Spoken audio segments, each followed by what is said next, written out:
I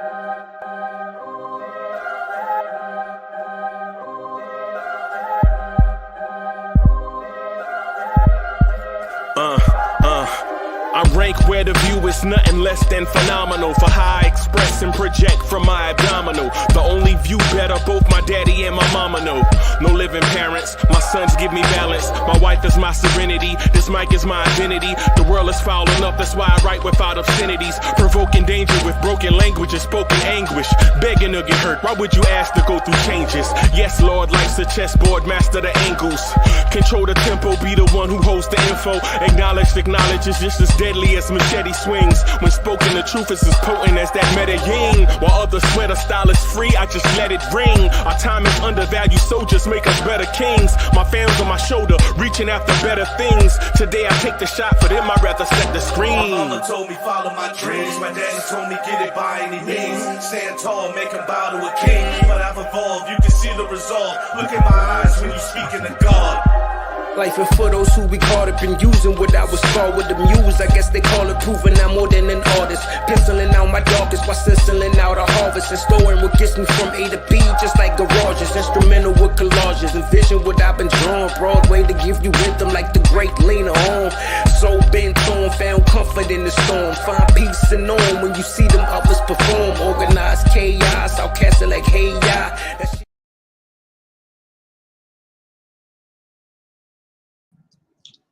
Yo, party people in the place to be. What's good? This is #1 Chief Rocket in Knicks Universe. The main man, Uncle Freezy. What's good? What's good? What's good?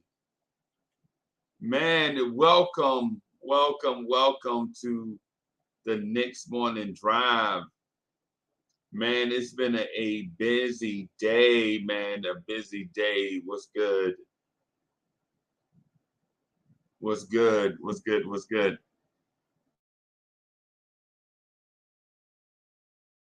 Out there, get that energy up. Let's go. Started right. Y'all want this party started quickly, right? Let's go. Let's go. Get that energy up. What's good, party people? What's good? What's good? Y'all know how we do it when we set it off. It's blue tears, orange tears, Blorange Tears. Oh, bam! Let's go. Let's go. Let's go. I want to start this thing off, man, with a quote by the great American poet, Grand Poobah. Right? And Grand Poobah says, now a lot of people think this is easy as it looks. Books and books of rhyme, concepts, and hooks. Session and session to get thoughts manifested, stressing and stressing to hit the world with a blessing. Bim, there it is. I got it right. I got it right. I got it right. What's good? Let me do some shout outs before we get into this thing I've been thinking about for a few days. Chef NYK is in the building. Pudge Nice was good. The People's Champ, King Aunt G is in the building. Miss Geraldine is in the building. How you doing? Pudge Nice was good. Almighty Finesse. Danny Lee. Savage NYC. Dripmore is in the building. Mr. Vince was good. The hip hop legend. Core Mega was good. Keith Turner is in the building. 19 Con Man NYC is in the building. Was good. Was good. J Tap was good. Luke Skywalker Visions was good. I see you, man. Was good. Almighty Finesse breaking the news. Will Salkin was good. Jay was good. BK Steph is in the building. Was good. T Smith was good. I see y'all. I see y'all. Throw your hands in the air and wave them like you just don't care. And if you got some loot and a stick of juicy fruit, somebody say, oh yeah. Oh yeah. Scream! What's good? What's good? King NG says the KD domino fell, spider en route to NYC. Yup. That might Johnny Davis is in the building. Hard Will is in the building. What's good? What's good, y'all? The KD domino has fallen, or has it? The KD domino has fallen, or has it? Right? I see all the reports. I want to pull up the report because I want to use a reference. I have it on my phone. I don't like looking down from the screen like that though, but I have it. I have the all the alerts coming to my phone. Right? Sean Marks releases a statement saying Durant has agreed to stay after meeting with the Nets brass in LA. Right? Right? It's a lot of stuff. It's a lot of things going on in the basketball world right now. Right? So let me say shout out to all the YouTubers out there working hard. Let me shout out to all the YouTubers out there working hard, grinding. Your hard wills out there grinding. You know, expert at his hard will is on en route to be one of the GOATs in the game. Shout out to Hard Will. Check out his channel for the love of the game. Y'all know it starts with the number 4. Y'all go check it out. Salute to Hard Will. Shout out to BK Steph. Right? Y'all make sure y'all check out Dope Soul Sports Talk. Right? Not only do y'all check them out, subscribe to their channel and support. They do dope content. Right? I think both are hidden gems, and they shouldn't be. Both are hidden gems, and they should not be hidden gems. They should just be gems. Go check them out, man. Subscribe to their channels. Right? Subscribe to their channel and go get something dope. Right? The KD thing, to me, in my opinion, was much ado about nothing. Selly in the building was good.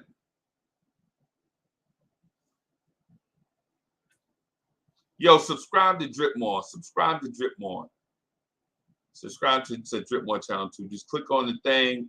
It'll take you to his channel. Check his stuff out. Right? Right?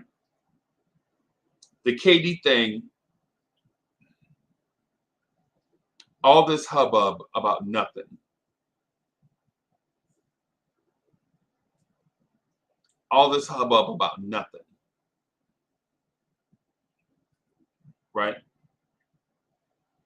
All this back and forth like a cameo song. All this, and I know I keep saying back and forth like cameo. I know some people not old enough to remember cameo, appreciate cameo. So I'll say it's back and forth like an Aaliyah song. All this back and forth, right? And Brooklyn ain't did nothing, and quite honestly, this shit make me mad. No, I don't like the Brooklyn Nets, and no, I don't respect them. I don't like the Brooklyn Nets, and no, I don't respect them. And I understand this whole thing about respecting your competition and blah, all this stuff. But my frustration is the Knicks can't even have an offseason to themselves without Brooklyn making a bunch of noise and ain't doing nothing. Okay? And I know people want to say, well, maybe KD was upset. Maybe Kyrie was upset about a thing and blah, right? I could care less. Shout out to Brooklyn.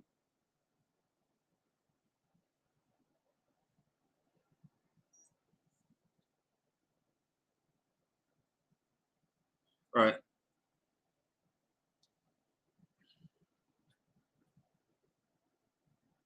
Shout out to Brooklyn. But I don't like the Brooklyn Nets. This whole thing with Kevin Durant looks like some type of weird, man, look. No, I don't like Brooklyn. Right?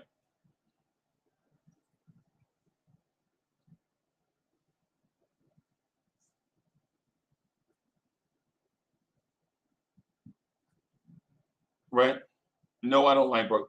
All of a sudden, my phone, I was just getting stuff on my phone. Yeah, I'm sorry about being distracted, man. This is what happens all day long. My bad.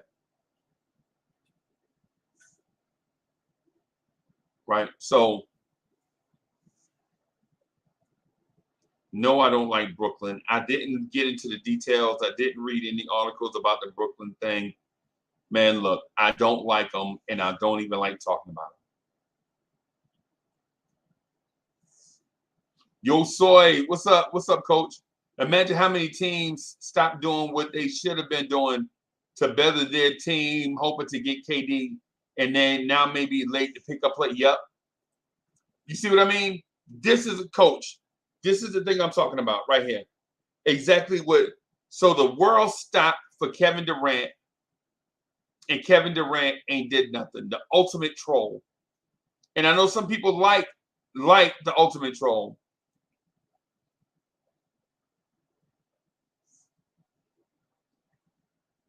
I don't like the ultimate troll. I don't like the ultimate troll. I had a feeling that Kevin Durant was too big of a player to trade.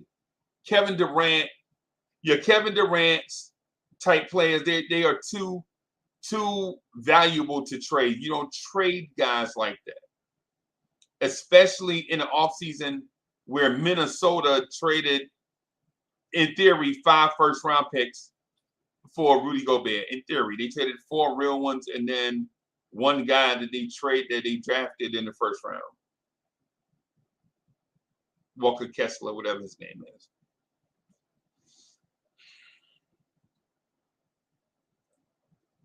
And I'm with Almighty Finesse. I love Brooklyn, but not the Nets, though.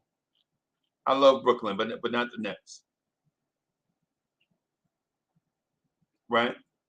And I see y'all in the chat.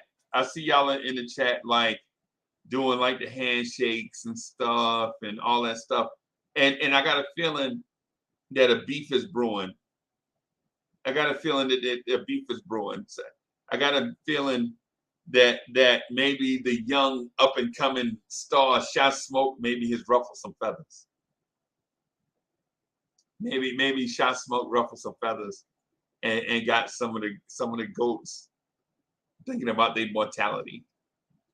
But that's one thing for another day. But right now, I want to talk to you about the Broadway Paradox. I want to talk to you about the Broadway Paradox. And for years, we've known what it was, but we didn't know it had a name.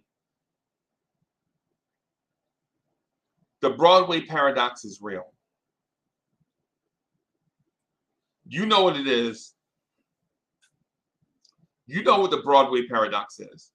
The Broadway Paradox is you need to go get enough talent to win an NBA championship. But by going and getting that NBA talent to win you a championship, you have to give away NBA talent that could eventually lead to a championship. See how this sounds like a riddle? See how this sounds like a riddle just off the top. The Broadway Paradox. The conundrum. I didn't know whether to call it the Gotham Riddle or the Broadway Paradox. Right? Is it the championship conundrum? Is it the championship conundrum? Is it the Broadway paradox? Is it the Gotham riddle?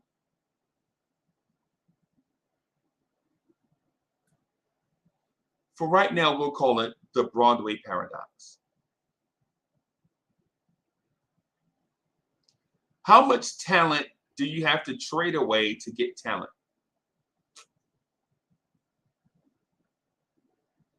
How much talent do you have to trade away to get talent?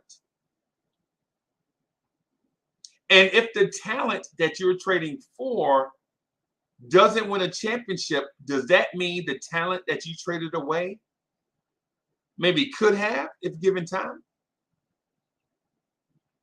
It's a paradox. It's a riddle. It's a conundrum. Right? It's a paradox. It's a riddle. It's a conundrum. And it's tough to solve. And it's tough to solve.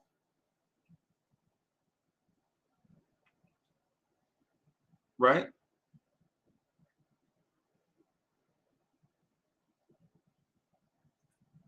So the latest caretaker of the New York Knicks franchise is Leon Rose.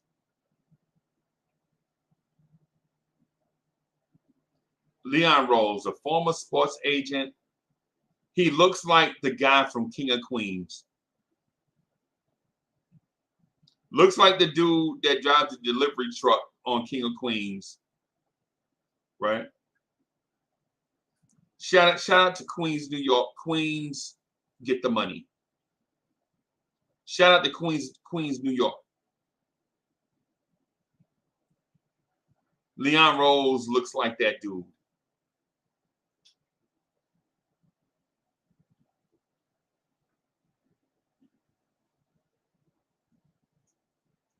He has been tasked with solving the Broadway paradox.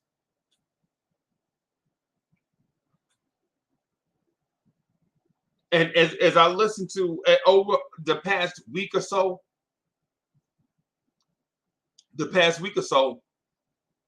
I was looking across YouTube channels to figure out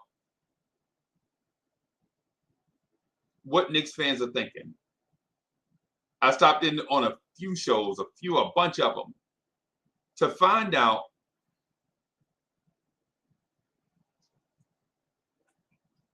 what Knicks fans are thinking.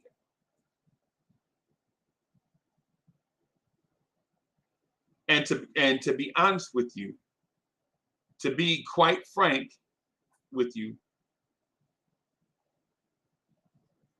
Knicks fans are all over the place. Knicks fans are all over the place, and generally when people are all over the place, that's usually a sign of desperation.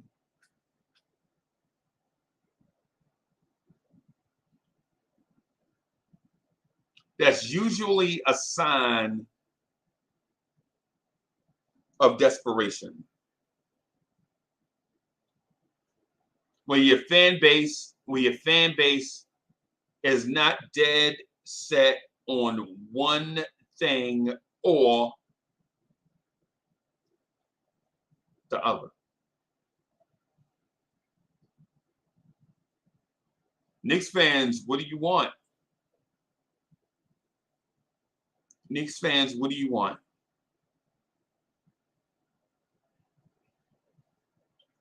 Certain Knicks fans say, we want to win.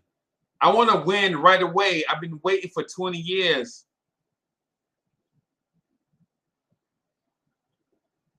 Knicks fans have sifted through, I know, and I'm saying sift, S-I-F-T, sifted through years of fake contenders,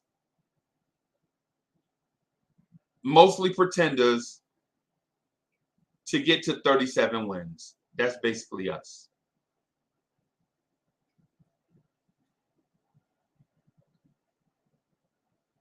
We've sifted through the first 3 years of Carmelo Anthony being a Knick, winning seasons, and then after that, the wheels fall off. And it's mostly Melo needs help. Salute to the chat, man. I see y'all. Salute, man. I had this thing on my mind. I got to get this thing off my mind, man, because every time I try to speak to it, man, when I open up the panel, things kind of go the panel's way, whatever the panel want to do. But I have a thought, man, that I want to share with y'all. I want to tell y'all what's on my mind.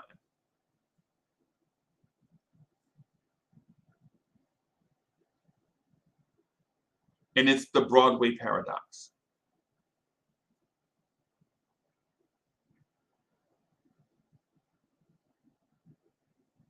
Tone Wu was good. I'm sorry. Gardner Knicks podcast was good.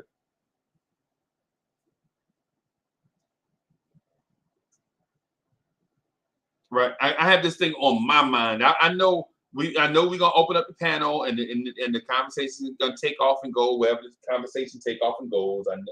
I know how this thing works. I'm not naive to it. I know no matter what the thumbnail says, the conversation morphs into whatever is the topic du jour.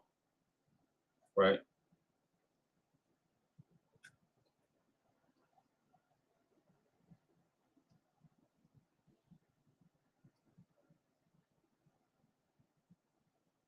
But I want to talk to y'all about the Broadway Paradox and what Knicks fans want.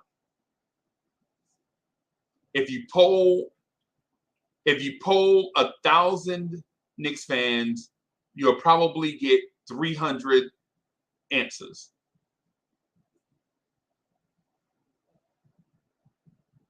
And they start with as simple as, I just want Randall out of here. That's what you'll hear. If you're a Knicks fan and you want Randall out of here, if you're a Knicks fan and you want Randall out of here, you know what I'm saying, throw a flag or something in the chat. But if you poll other Knicks fans, they'll say, I want Tibbs fired.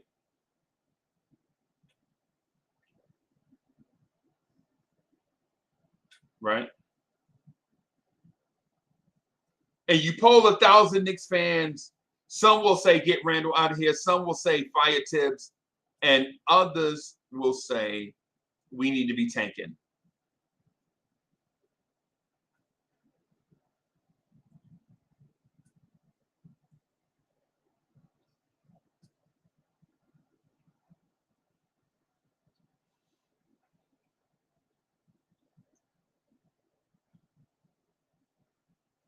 So you ask some Knicks fans, they want Randall out of here. Some fans want Tibbs fired, and other fans will say we should be tanking. And you poll that same group. Some people say get rid of Randall. Some people say fire Tibbs. Some people want to tank, and then other fans in that same group are gonna say play the kids.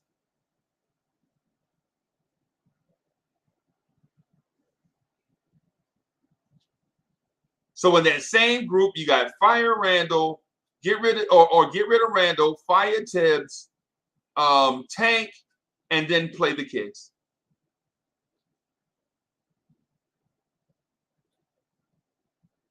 And then in that same group, you're gonna have people saying we need to be trading for a star.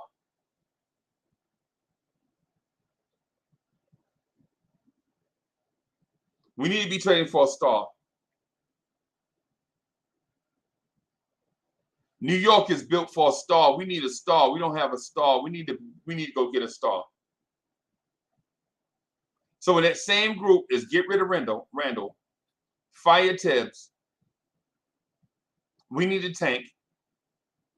Play the kids. We need a star. And then in that same group, that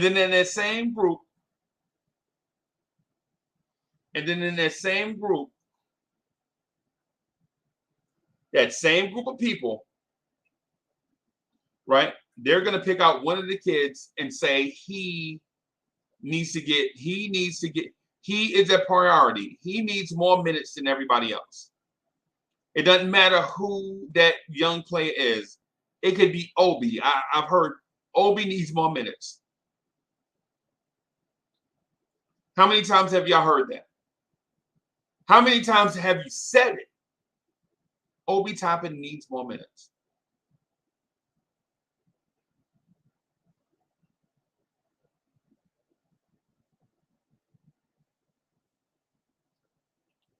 How many times have you heard it? How many times have you personally said it? Obi Toppin needs to be the priority.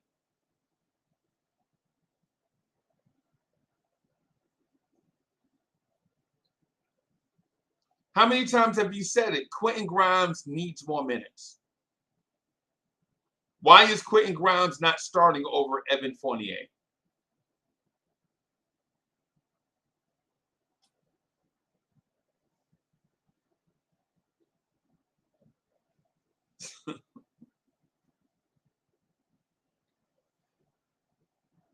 Not only have you heard it, how many times have you said it? Why are we playing Alec Burks when we could have been giving those minutes to Miles McBride? We losing anyway. We losing anyway.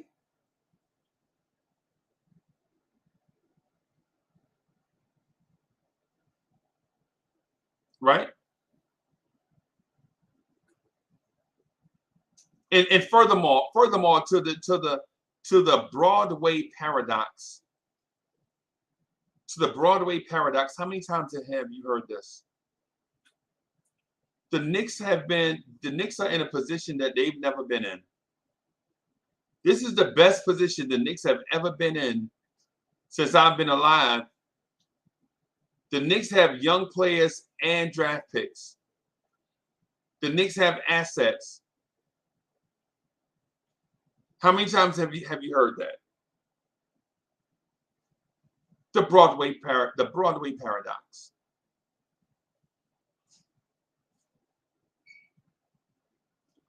The Knicks have never had a young core like this before. This young core is different than other young cores. This young core is different than the Frank Ntilikina, Damian Dotson, Kevin Knox, Alonzo Trier, Luke Cornett, Isaiah Hicks young core. Or this young core is different from the Kuzmingis, Porzingis, Hernan Gomez, Ron Baker young core. Or this young core is different from the Landry Fields, Amon Shumpert, Josh Harrelson young core. This young core is different than and I can go on and on. The Knicks always have a young core. Always. The Knicks always have a young core.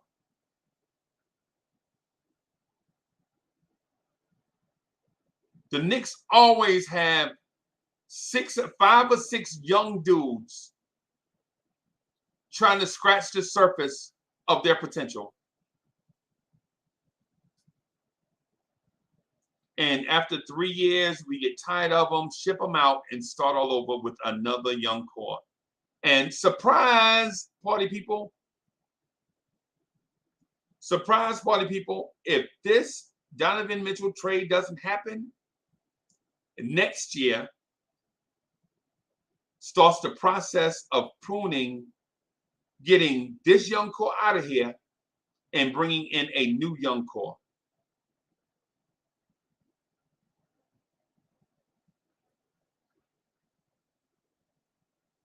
You know why? You know how I know? I can predict this stuff. In the coming years, the Knicks have multiple first-round picks. And you, the Knicks fan, are going to get tired of 37-win teams. And you are going to be pounding the table to get rid of these ham sandwiches that the Knicks are paying right now because the guys in 2023 are going to be more appealing to look at than the guys that we have right now.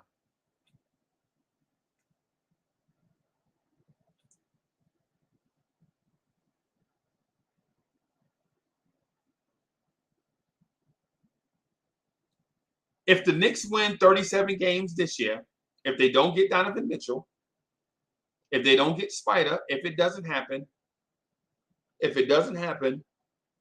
and I think it will, I'm about 80% there. I think it's 80% the Knicks get Donovan Mitchell. Right?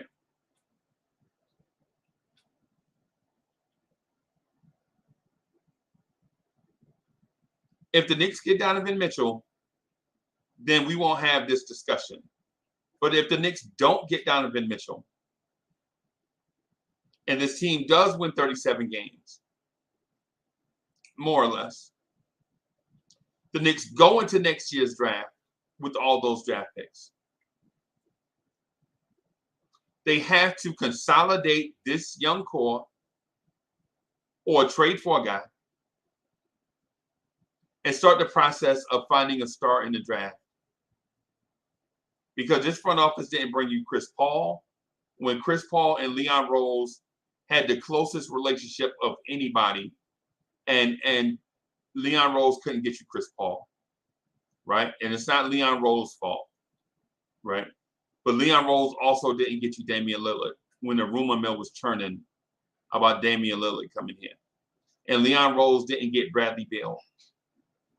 And Leon Rose didn't trade up in the draft to get LaMelo Ball. Leon Rose didn't also trade up in the draft to get Jaden Ivey. Leon Rose didn't trade up to or couldn't trade for Donovan Mitchell. If that part does fall through, it contributes to the Broadway Paradox.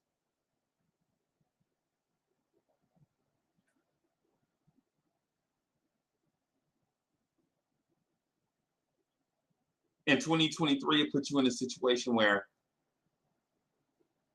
all of a sudden now you're looking at building another young core. And this happens with the Knicks every 3 or 4 years. Every 3 or 4 years, we get sour on the current young core, want to get rid of everybody to start building a new young core.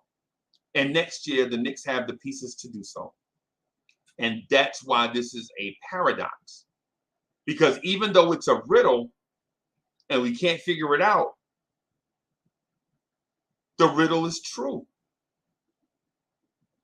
The Knicks always have a young core. Always. Those that say the Knicks don't always have a young core, they lying. Or they don't know what they're talking about. I'll stay away from them. And I say always, how about I just say recently? Let me put it that way. In recent years, say like the last handful of years, the Knicks have had a young core. 4 or 5 young players that we feel like have potential to be something. And we can't either get them on the floor or they need time to develop. And I don't want to mention names like Trey Burke, Emmanuel Mudiay, Mario Hezonja, Noah Vonleh, Enes Kanter. I'm not talking about those type of journeyman lottery busts. What I'm talking about is Frank Ntilikina's, Jerian Grant's, Iman Shumpert's, Kristaps Porzingis's, Tim Hardaway Jr.'s, Landry Fields. I'm talking about those type of young, talented players that need time to develop. Your Willie Hernan Gomez's, your Isaiah Hicks's, right? But here's the thing. This is why this riddle is true, and which turns it into a paradox. right? You have a young core, right? So you have a young core of wing players, a young raw big man, right? A decent power forward prospect, and you want to trade those guys out west for a star, a scoring machine. And so you do that. You trade all it, well, yeah, but for the record, for the most part, all of your young pieces out west for a scoring machine. And when he gets here, he's here by himself. Sound familiar? Sound familiar? So you consolidated all of your assets to go get a guy, a scoring machine, all-star, young all-star from out west, right? You go get your young scoring machine from out west at a position that you've never had or rarely have had a scoring machine. So let's look back in history, because this is a paradox, because it's a riddle that's true.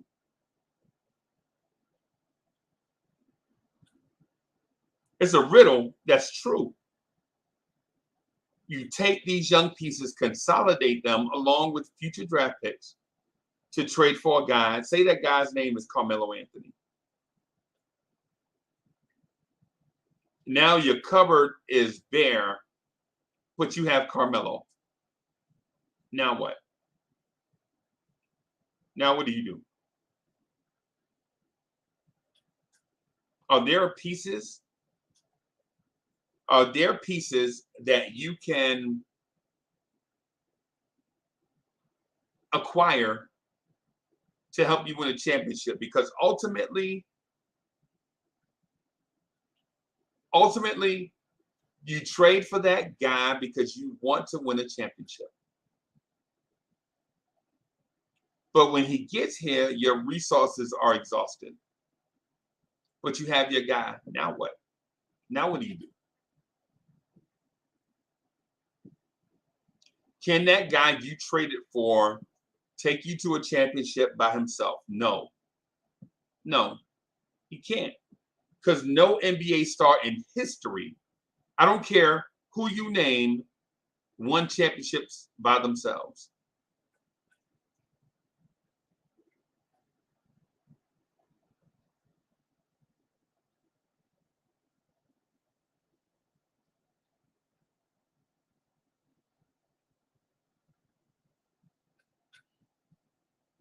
No championship level player, no superstar, no generational talent can win championships by themselves. Even LeBron James couldn't win a championship by him. Even a young, hyper athletic, super energetic, probably the greatest player of this generation. I'm not going to say greatest player of all time, but the greatest player of this generation, LeBron James, dragged Boobie Gibson to the NBA Finals and lost.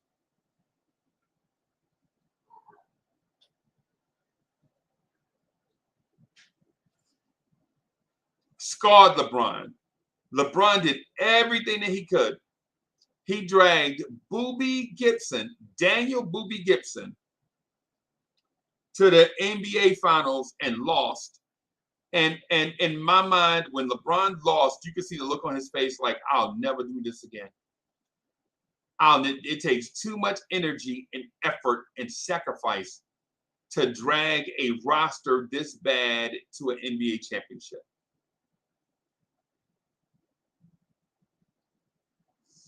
And when LeBron got the chance to leave, to go play with other stars, guess what he did?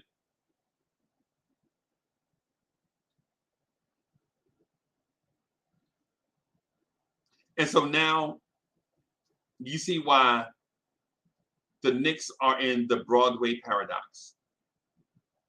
Because if you make the trade for Donovan Mitchell, then what else? Then what else you do?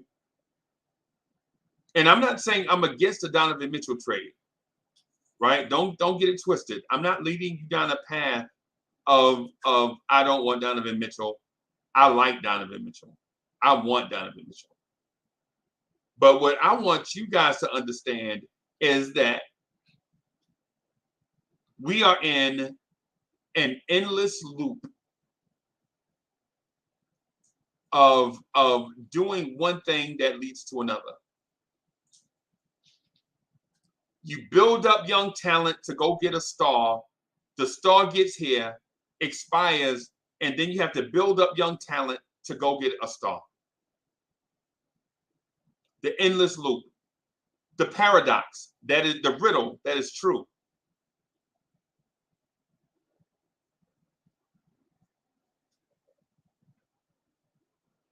The riddle that is true, it's like True Lies, right? You build up a young core in assets to go get a star. The star does the very best he can, and then he can't do it. And then you have to build up assets, young players, and draft picks to go get a star. It's the paradox. Now, why would I say that to you today? Why is this important for you to know, right? Why is it important for Uncle Freezy to sit here in front of you to point out to point out this big collection of facts individually? Because what happens is in Knick Universe, we have a bunch of facts rotating around MSG. So say MSG is the sun of our solar system, right? And then you have other celestial bodies rotating around MSG, right? So you have other celestial bodies rotating MSG, and those celestial bodies are things like young core, play the kids. These things are floating around MSG. Fire Tibbs, this thing floating around MSG. Trade Randall, floating around MSG. RJ Barrett needs to be more efficient, floating around MSG. All these things contribute to the paradox. All these things contribute to the Broadway paradox.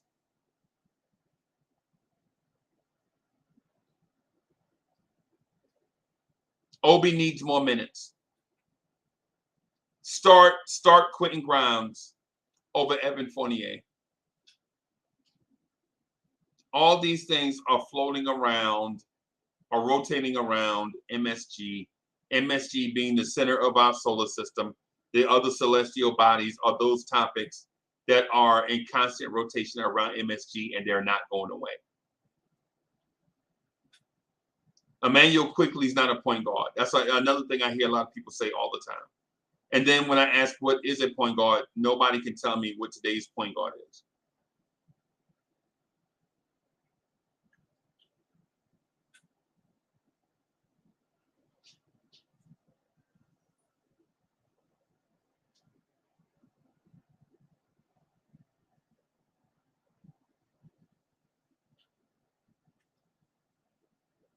Now, here's the important part.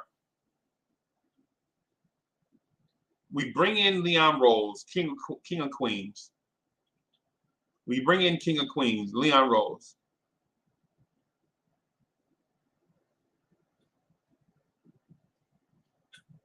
We bring in Leon Rose, and I'm not saying that his front office is not smart. These guys are smart. And I get frustrated with the way that they do stuff. But now I understand that they are in the Broadway paradox. When they took the job, they were like, no, this is easy. All you have to do is go get talent and tell them to win your championship. And then they get here and they were like, wait a minute. We're in an endless loop of riddles here. Because here's the thing. I know a lot of people want to call Leon Rose the Godfather. Leon Rose is the Godfather. But here's the thing, the Godfather of what? Leon Rose ain't won nothing since he been here. Nothing. Leon Rose ain't even won a trade yet. I hear people saying that Leon Rose is playing chess and everybody else is playing checkers. Right? Wait a minute. So as soon as, and this is chat, this is to you. And y'all know I respect y'all because I am one of you. I am one of you. I don't pretend to be smarter than y'all. I don't pretend to be more relevant than y'all. I am you. Right? I am you and you are me. We do these shows every day, seem like we be on 24/7. It's because that's what y'all want. It's because that's what y'all want.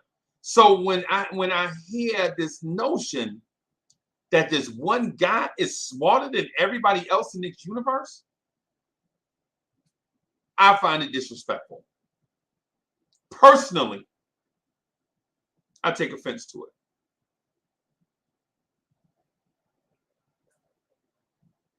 Leon Rose is the king. The king of what? What has Leon Rose won? And I'm not saying that disrespectful to Leon Rose. Leon Rose, if you watching, whatever. You ain't the king of nothing. You ain't won nothing. You one of us. You represent us. You ain't our boss. You ain't the GOAT.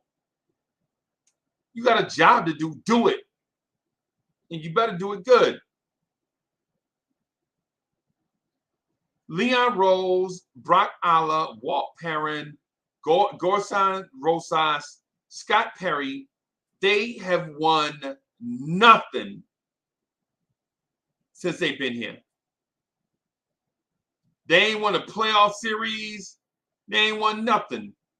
So when we anoint these people the king of something, they're the king of what?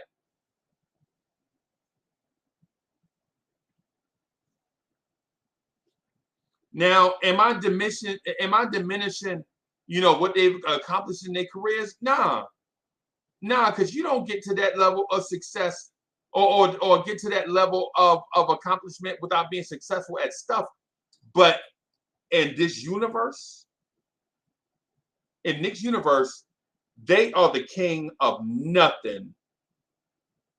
They are the boss of nothing. They ain't won you nothing. They have done nothing that knocked you over. Leon Rose, Brock Aller, Walt Perrin, Scott Perry, Gorsan Rosas, and the 55, 60 other people that they ain't won you nothing. They have not knocked you over with anything that shows you that they've done anything impressive. With that said, do they need more time? Yes. Yes, they need more time. But to anoint them like they are great, no. Slow down. Slow down. Knicks universe, if you want to give kudos to people in Knicks universe, give kudos to Casey Powell from Knicks Fan TV for building something out of nothing.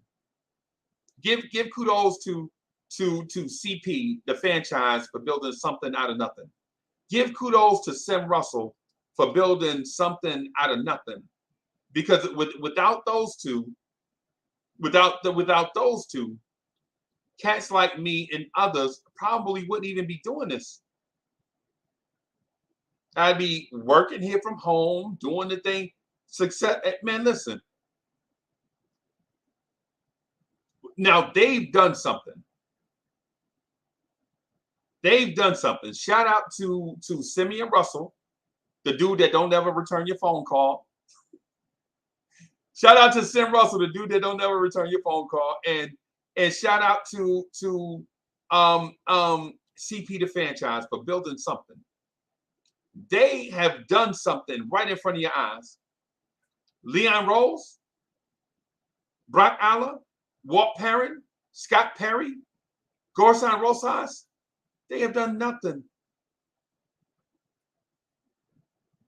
They have done nothing. The most important, the most impressive thing during their tenure,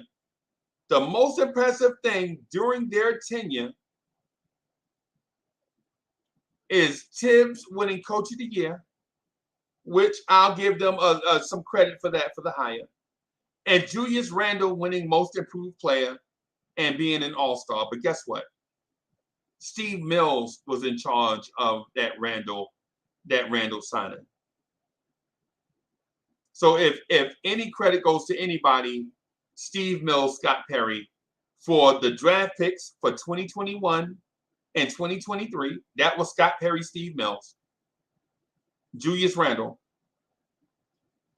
RJ Barrett. That was a previous regime.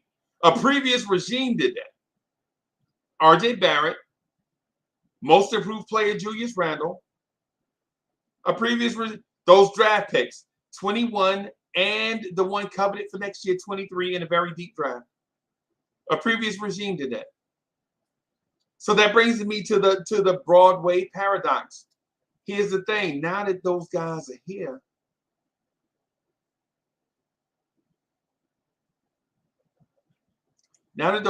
are here, they understand that they are caught up in the Broadway paradox.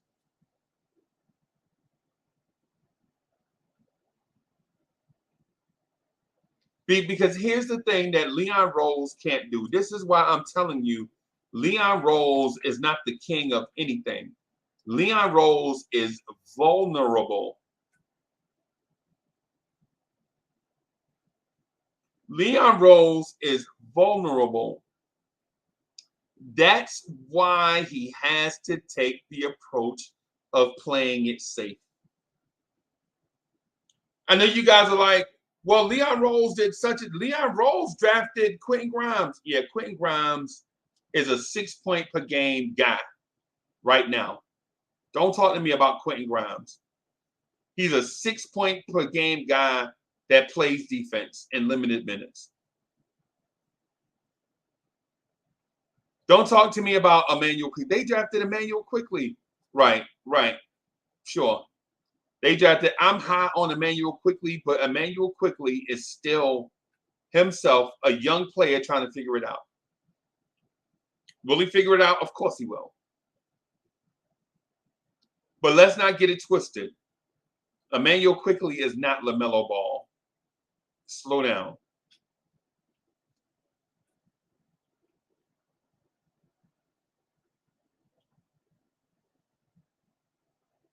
Slow down.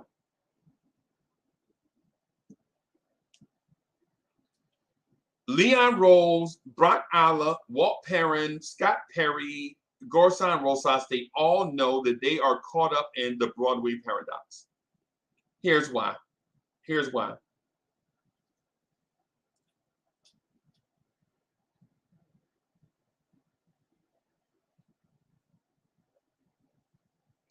One false move and they're fired.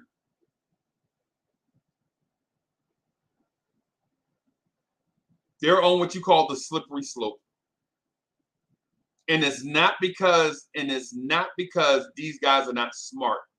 What I'm saying is I didn't say stupid move. Because anybody that does a stupid move should be fired when you have that many millions of dollars on the line. Right? But what I'm saying is one false move, one move that you do that doesn't pay out expedites termination.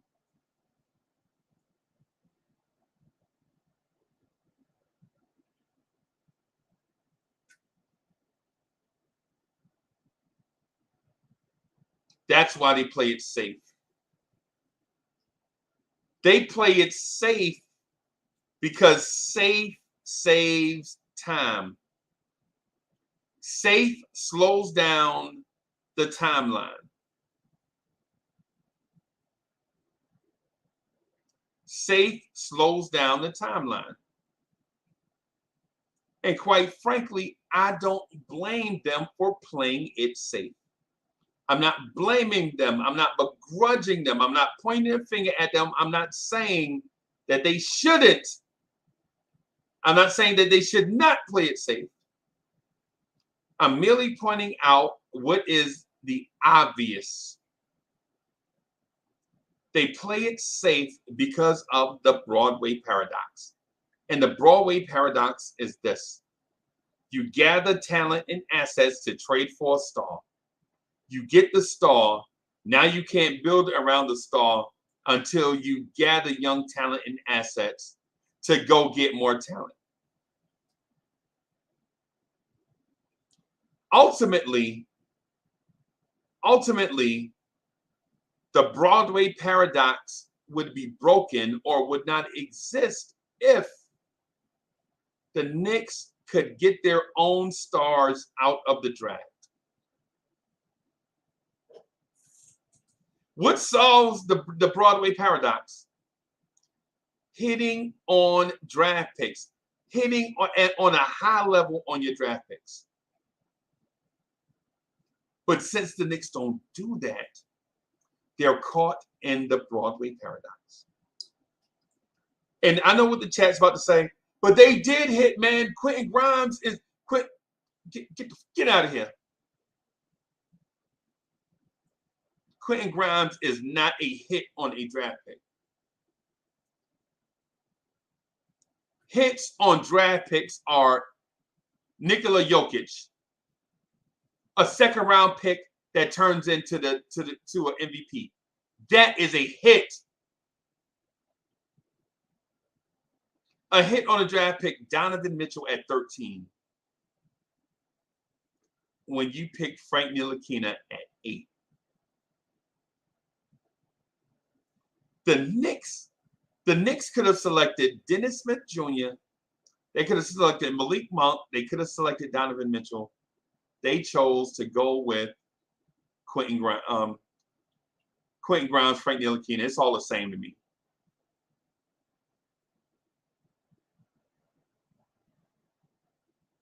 At 8, instead of selecting Donovan Mitchell, so we wouldn't be here today in this Broadway paradox, they selected Frank Ntilikina.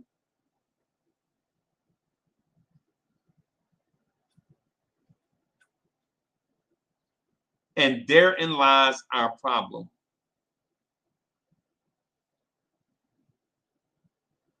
To break the paradox, you have to hit in the draft. You have to acquire cheap talent and develop it.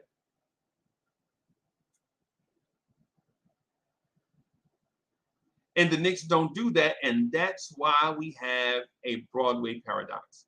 That's why every GM, team president that comes in has to trade away everything just about to go get a star, because historically, the Knicks franchise does not hit on draft picks.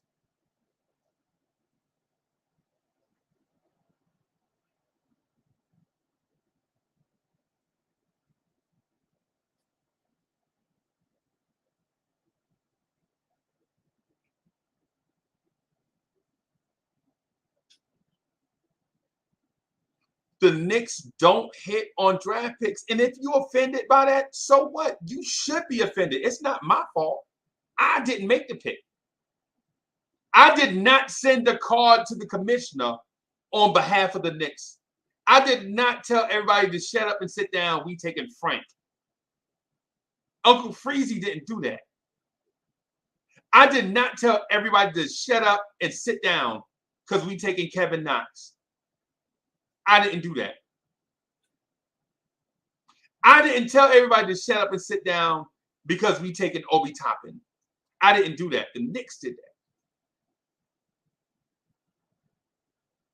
I didn't tell everybody to shut up and sit down because we're going to trade back to get Quentin Grimes. I didn't do that.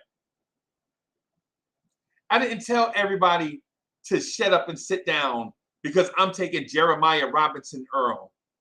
Who exactly? Who? Who was Jeremiah Robinson Earl, Uncle Freezy?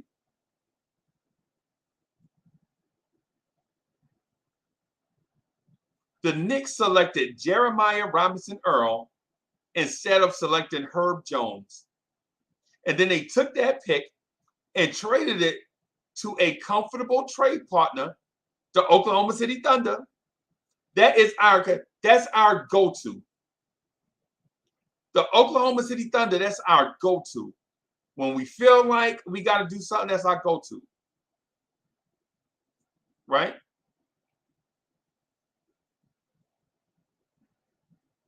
That's our go-to. The Oklahoma City Thunder. It's how we acquired Emmanuel Quickly. We traded for the rights from OKC for Emmanuel Quickly.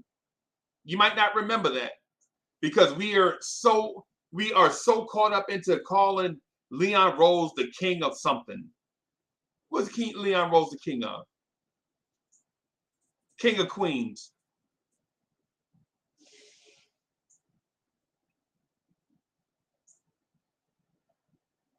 And I'm not knocking Leon Rose and his front office. I'm pointing out certain things that we overblow. We shift blame and put blame in places. And all I'm saying is if you got blame, hold it. Don't point fingers. Don't point fingers at Tibbs. Don't point fingers at Randall. Don't point fingers at Leon Rose and his front office. Don't point fingers at James Dolan, who is doing absolutely nothing but minding his business. Don't point fingers. Don't blame. We are in the Broadway Paradox. The Broadway Paradox. And Leon Rose didn't invent the Broadway Paradox. He didn't. He stepped into it not knowing that it was a paradox.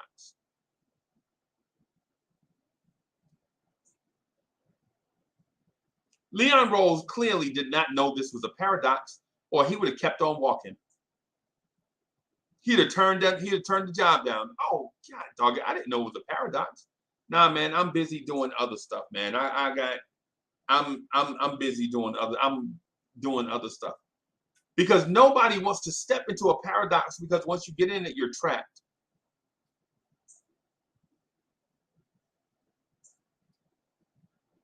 Right? And so the Broadway Paradox, listen, Uncle Freezy I didn't make the draft selection. I didn't call Miles McBride's name with a second round pick. But I'm just pointing it out. Uncle Freezy didn't draft Trevor Keels. Even I like Trevor Keels. I saw him in Summer League. Now I'm like, what, What you can be, what you could be, and what you are two different things.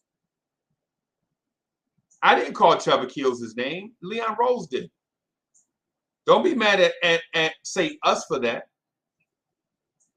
Chat, don't be mad at other people in the chat for that. That's not the chat's fault. That's not White Falcon's fault. That's not Keith Turner's fault. That's not Kerry Cox's fault.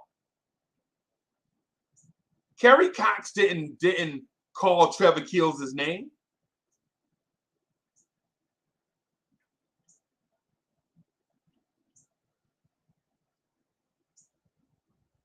It's the Broadway Paradox. We're stuck in it. We get in these chats every day. Every day we get in these chats and we point fingers at each other and entities, and we anoint people on one thing. Man, Leon Rose is the God of God and the Lord of Lords. Really? That's what Leon Rose is? He looked like the dude from King of Queens to me.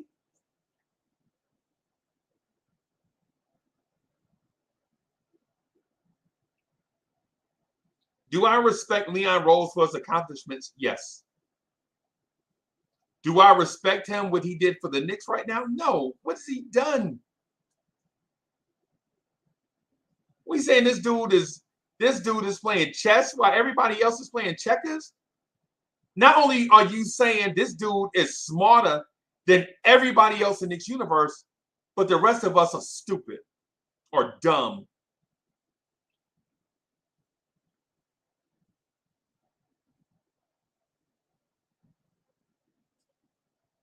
We giving this dude a name like he smarter than the rest of us in Knicks universe? Really?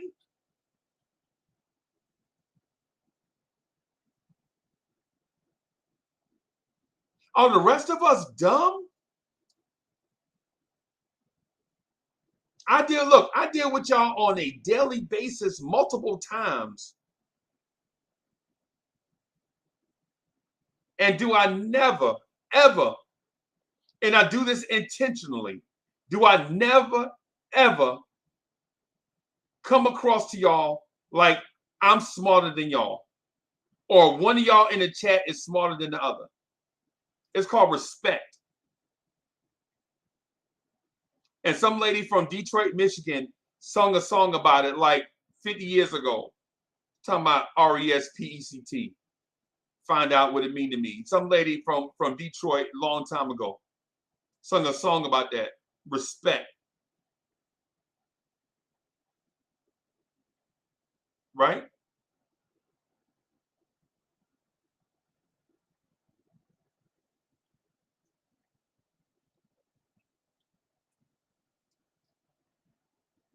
This dude is doing something that an average fan can't understand. Really? Is that how far we going with this?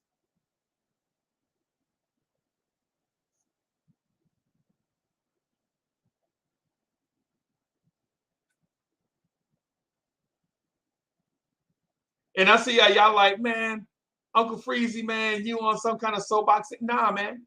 What I'm doing is trying to protect y'all from yourselves. Because a lot of people in the chat, and I read the comments, man. I go back and look at the comments. Sometimes I don't catch them all when it's live, but when I'm, looking back at the show, you know what I'm saying, see who said what. You know what I'm saying? I see people look like, yo, man, nah, man, the dude is Leon Rose is the king. He the king of what? The king of what? Have you won a championship? Has your team even, has our New York Knicks made it to at least like the Eastern Conference Finals since Leon Rose been here?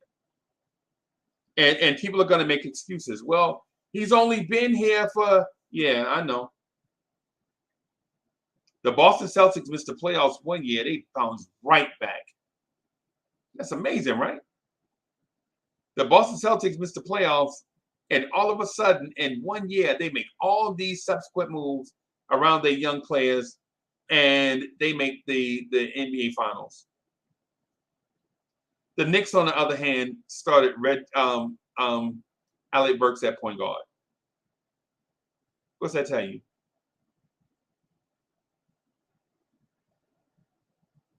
What's that tell you? The Broadway Paradox is real, right? And Leon Rose, I'm not saying that he's not a smart dude. All that front office is not full of smart people. What I'm saying is they are in a situation. They are on the knife's edge. They are on the razor's edge. One false move destroys everything. So they have to be safe. They're on a tightrope.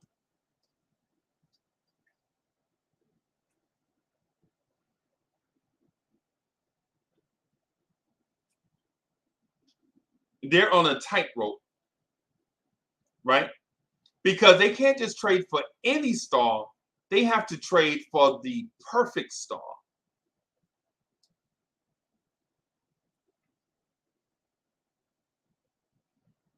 The New York Knicks can't just trade for any great player. They have to trade for the perfect great player. Or they have to develop these kids, right? And the thing about developing kids is you don't know who has it and who doesn't until you let them play.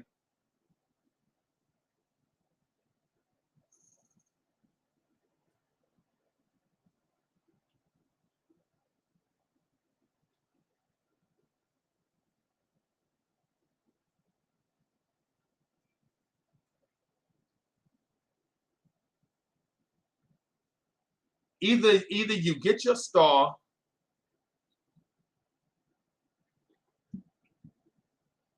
or you have to play these kids, and you don't know who's going to be good.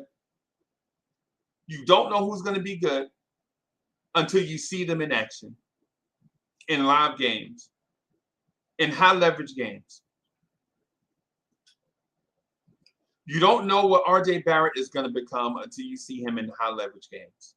You don't know what Quentin Grimes is going to become until you see him in high leverage games.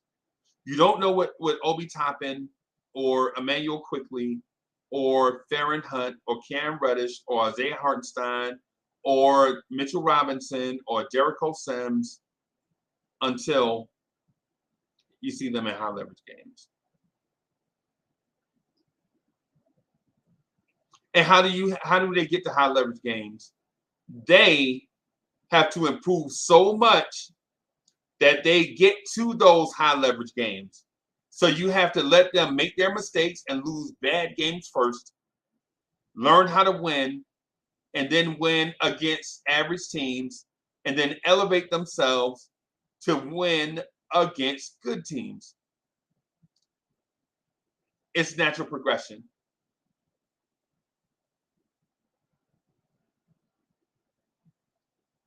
Knowing this, Leon Rose's front office don't have time for that. They don't.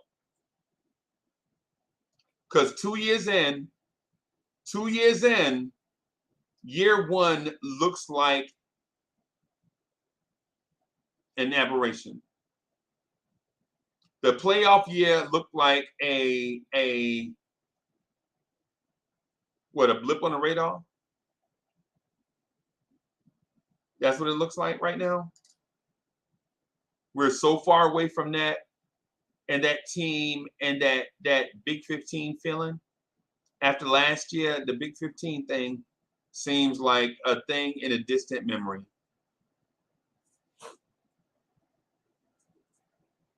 The Big 15 season seems like a fluke.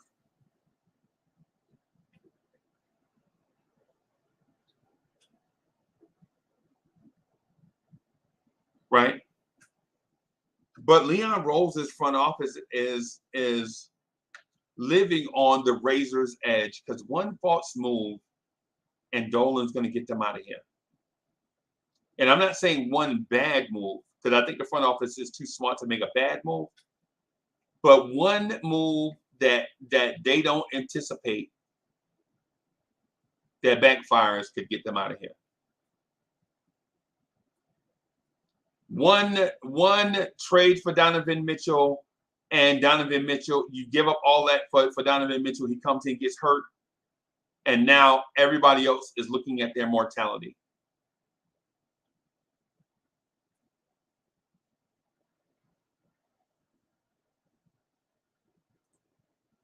Eddie F, thank you for the Jim's contribution. Eddie F says, don't you think the season for the front office hinges on either this Donnie deal getting done or a young guy becoming an elite guy?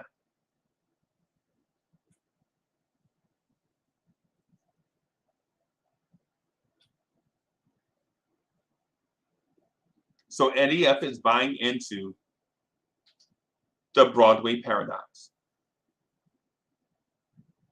See, because the Broadway Paradox is not around the star you go get, but around the young player.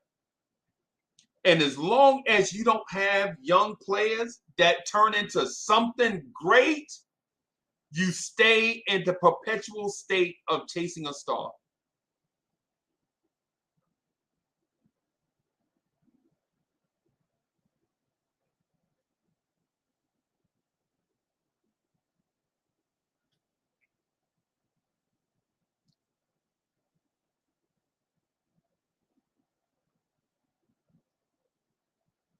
And so what I'm doing, I'm reserving my ultimate opinion, but I'm pointing out the obvious because there is a lot of obvious things floating around in the air. People arguing over nothing. You arguing over the draft picks not panning out. Okay, we all know that. So why are we arguing over it? We arguing that we should have took Spider over Frank. We know that. Well, what's there to argue about? Right? We arguing over Kevin Knox was a bust. We know that. We know we could have got SGA instead of Kevin Knox. We know that. We know, we legit know that we could have had SGA, Donovan Mitchell, and RJ Barrett. We know that. Where do they all play? I don't know. I don't know. I don't know. But you could have had them. But that's where the Broadway paradox is. The Broadway paradox is this thing of perpetual hamster wheel turning. You get on this hamster wheel and you run as fast as you can to get off the hamster wheel. But the faster you run on that hamster wheel, the faster the wheel turns. And now, in order to get off the wheel, you got to run faster on the hamster wheel to get off. But the faster you run, the faster the hamster wheel turns. And so you're in this perpetual state of doing this thing, the hamster wheel. The Broadway paradox. You on the wheel, you running as fast as you can, thinking if you run faster, you can get off. But then the faster you run, the faster the wheel turns.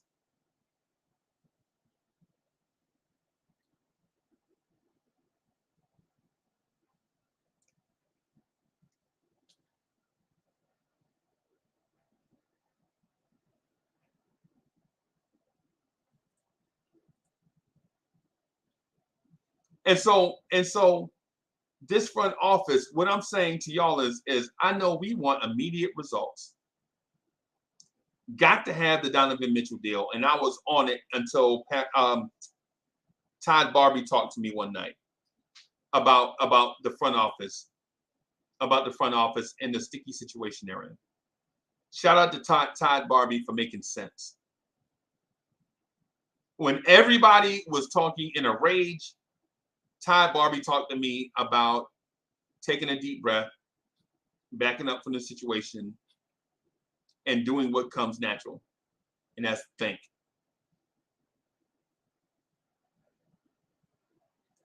So when Leon Rose took the job, the organization hadn't won a championship since 1973. When Leon Rose took the job, the team hadn't had back-to-back winning seasons since the Carmelo Anthony era. When Leon Rose took the job, Knicks fans were frustrated that our first-round picks were busts. And we even traded for and acquired first-round picks to try to revive them. It's what we're doing with Cam Reddish. We acquired Mario Hezonja. We acquired Noah Vonleh. We acquired Emmanuel Mudiay. We acquired Trey Burke. Thinking, well, maybe we can catch lightning in a bottle, and it didn't happen. And sadly, I think the same thing is going to happen for Cam Reddish. All that promise and potential. When we got Cam, I was so excited. I was so excited, and I just couldn't hide it.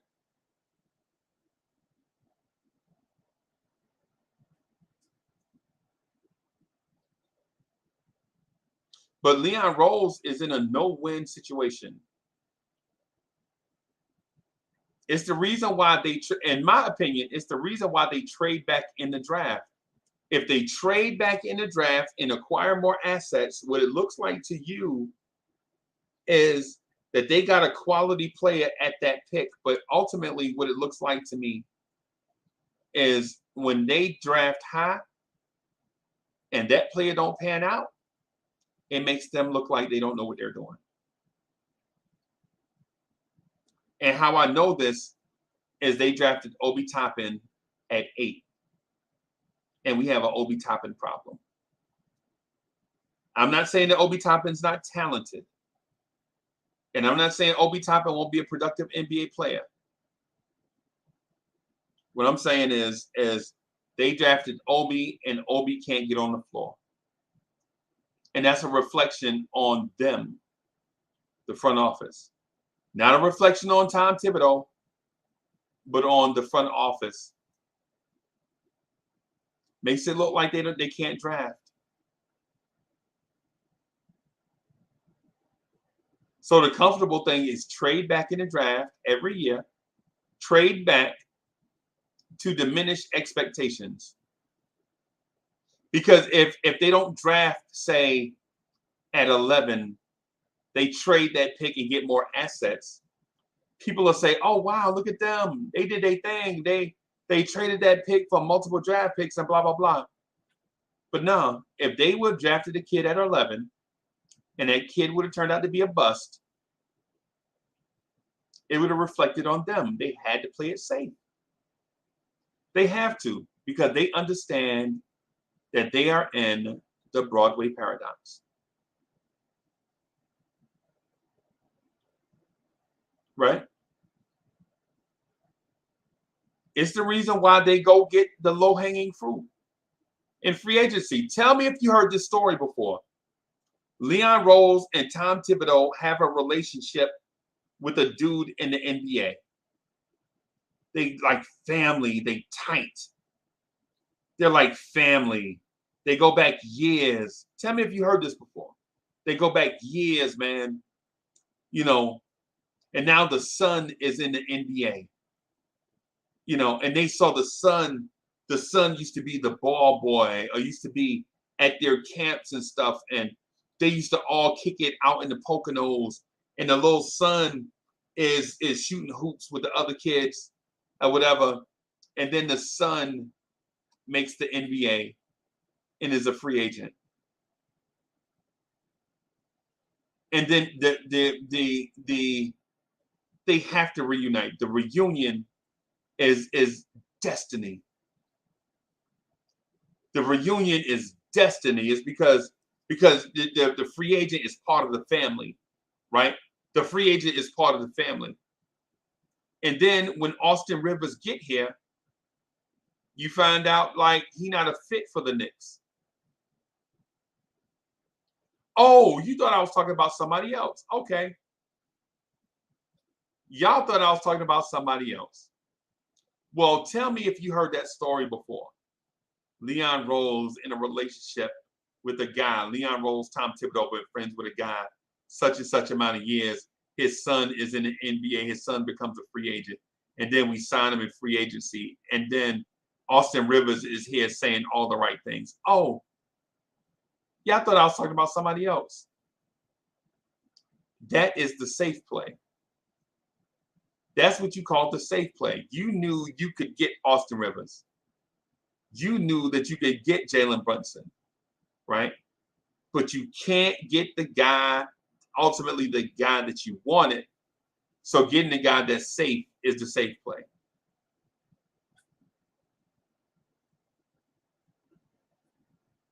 Leon Rose and his front office has to make the safe play, because they are occupying the razor's edge.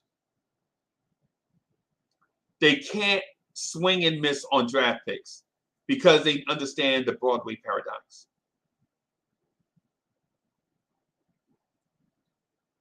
Right? They know that they have to accumulate draft picks and go get a star. Right? They understand that. They know that they can't swing it. Tom Thibodeau is the safe play.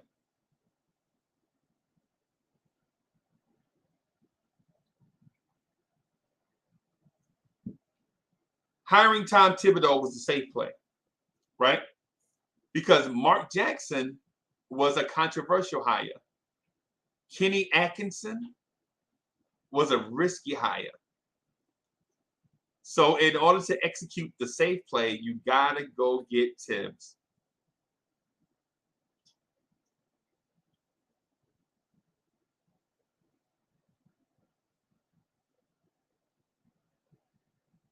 You got to go get Tibbs, because Tibbs is the safest of the safe of the safe.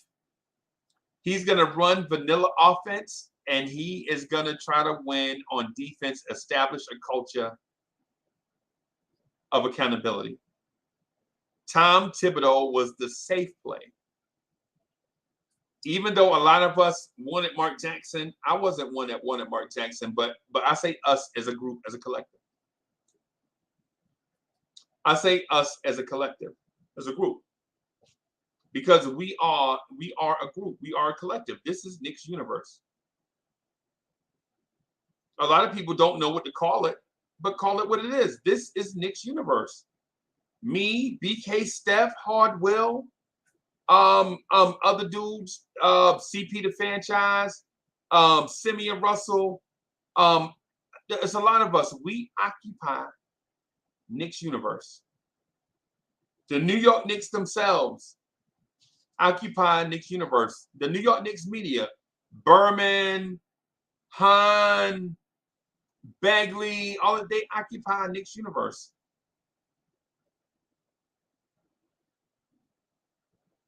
Whether they recognize it or not, whether they want to recognize where they are in Knicks universe. Every time I say Mark Berman's name, it makes people in Knicks universe aware. So it's important for him and others to understand that being here in Knicks universe is important to them. Recognizing it.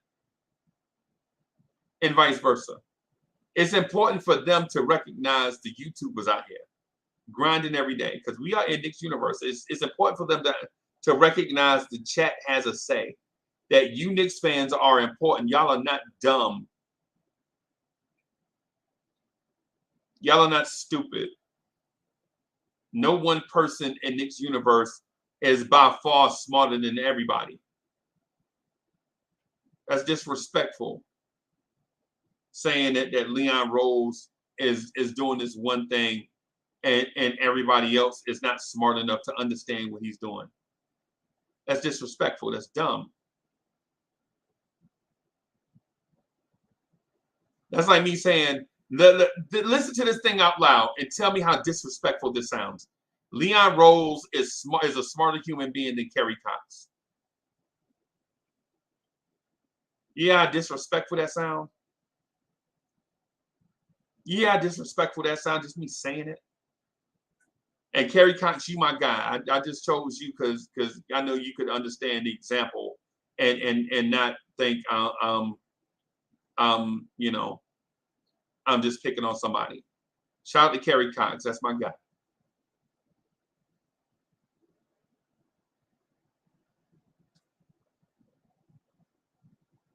Shout out to Kerry Cox and everybody that show up every day, that listen and contribute to this joint every day. This is a Knicks fan channel. I felt like I had to talk about this, man, because a lot of times we get off the rails with commentary and get off the rail. We can't even stick to the topic sometimes. We get frustrated because of the Broadway paradox.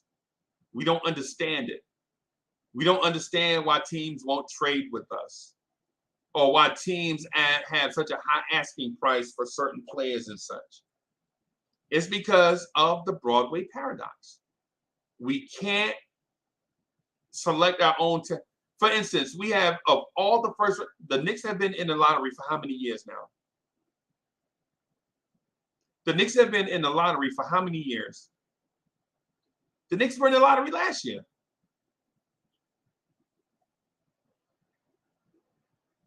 The Knicks are a perpetual lottery team, and look at the talent that we've drafted in the lottery.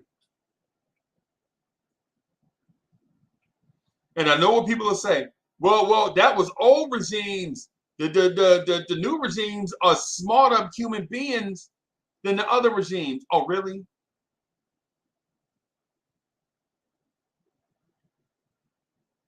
Every time we hire a new front office, they're smarter than the other guys that just left.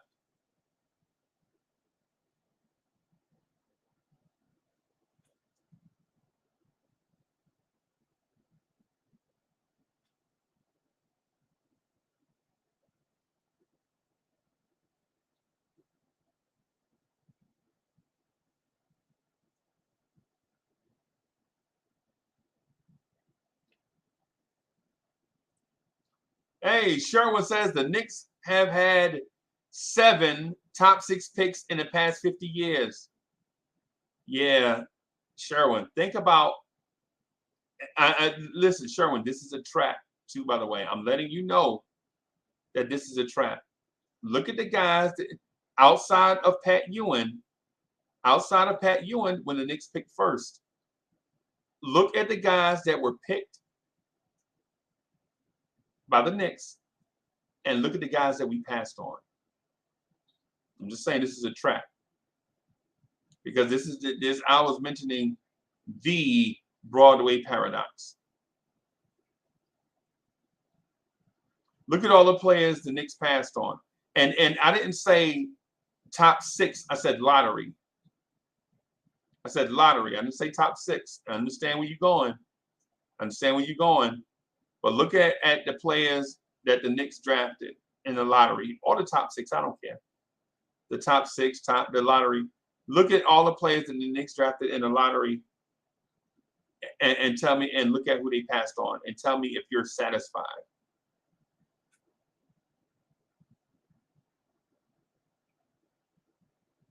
As a Knicks fan, are you satisfied with the way the Knicks have drafted historically? And when I mean historically, I'm not even talking about going back. I'm talking about this millennium. I don't care about the last 50 years. I'm talking about the last 22 years. Are you satisfied with the way the Knicks have drafted? And if you are, then you don't believe in the Broadway Paradox. But if you are not, if you aren't, you know that the Broadway Paradox is real. You can't draft and develop your own star, so you got to trade for one. Are you satisfied with the way the Knicks have drafted the last 22 years? Don't blame me for the draft picks, or don't blame me for pointing it out. Uncle Freezy didn't make the draft picks. Right? Uncle Freezy didn't tell y'all to shut up and sit down because I'm drafting Jordan Hill. Knicks fans cry each other rivers about Steph Curry going one pick ahead of Steph Curry going one pick ahead of the Knicks, right? But they don't cry you a river that DeMar DeRozan was the pick right after us, or Drew Holiday was in that draft. So you don't get Steph Curry. So you just decide to go get Jordan Hill instead of DeMar DeRozan? Instead of Drew Holiday? What are we doing?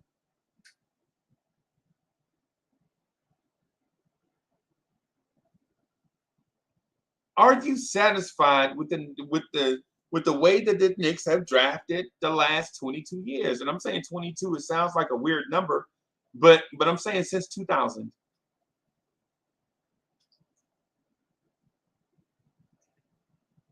And therein lies the Broadway Paradox. How do you solve the Broadway Paradox? By drafting stars. By drafting stars. That's how you solve the Broadway Paradox. Leon Rose knows that he is in a tough situation. If a star is not there, see, the thing is with drafting stars, sometimes you have to swing and miss. And the Knicks have missed so much that if this organization misses again, like they did with the Obi pick, and I'm not saying that Obi Toppin is a bad player. I'm not. I'm not.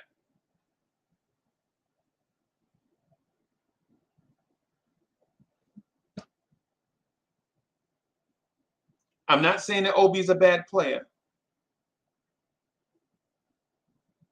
I'm not.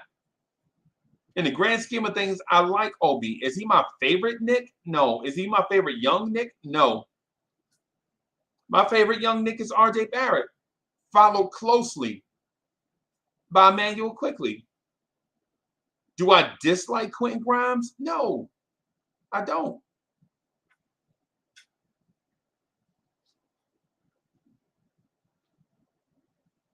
I don't. Would I love to see them succeed? Yes.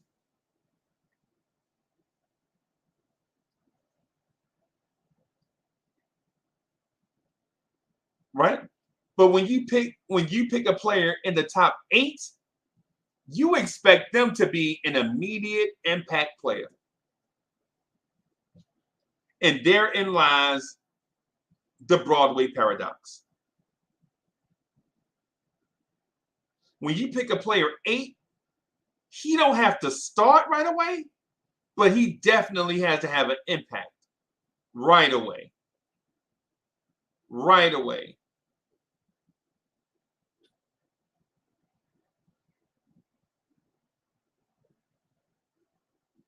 Leon Rose is not the king of anything. His front office is not grand royal anything. They're a bunch of smart dudes in a precarious situation.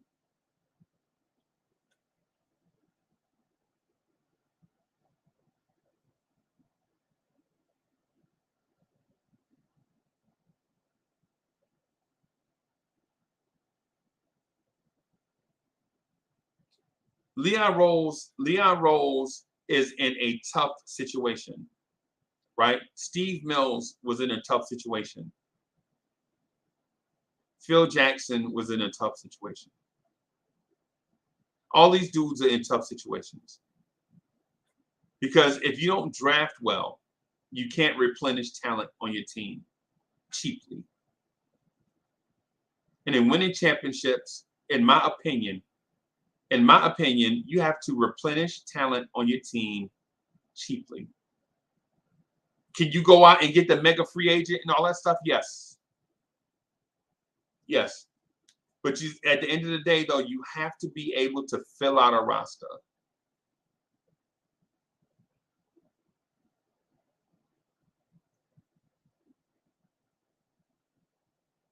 You have to fill out a roster. Just got to. It is what it is. All right. That was the Broadway paradox, right? The Broadway paradox is a real thing. Leon Rose is not the king of anything. He is in a vulnerable and precarious situation. It's, in my opinion, it's why he doesn't talk to the media. It's why they always play it safe at the draft. It's why they are super careful doing free agency. Because they know that the Knicks are in a paradox where if you don't get it right, if you make one false move, that may be the end.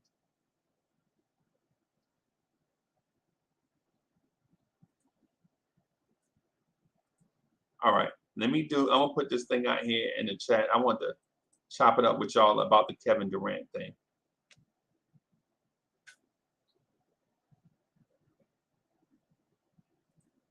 So Big Div says, you're wrong. Of course, I know, because I'm dumb. I know, because I'm a dummy.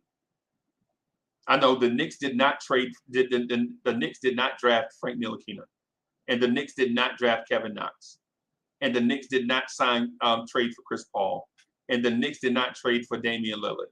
Right? I know, because I'm a dummy.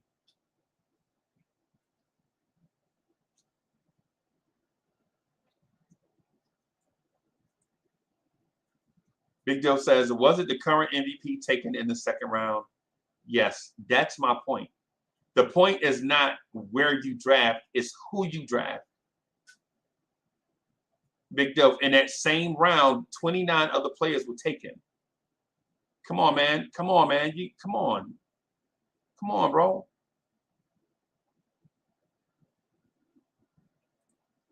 And a VL Hidalgo says, look at Desmond Bane, the number 30 pick. Yeah, Jimmy Butler was the number 30 pick.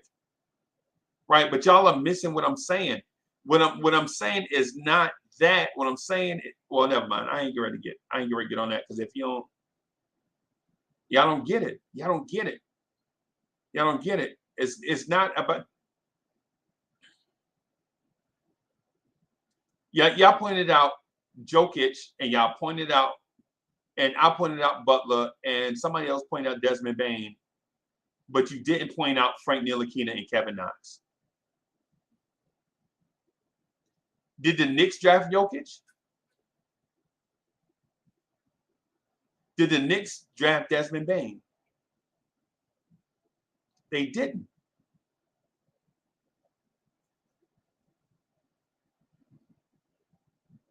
And y'all are pointing out other teams that got it right, which is what I've been saying the whole time. I've been talking like I was talking for 100 minutes about other teams getting it right. Y'all pointing out other people getting it right. And the Knicks didn't get it right.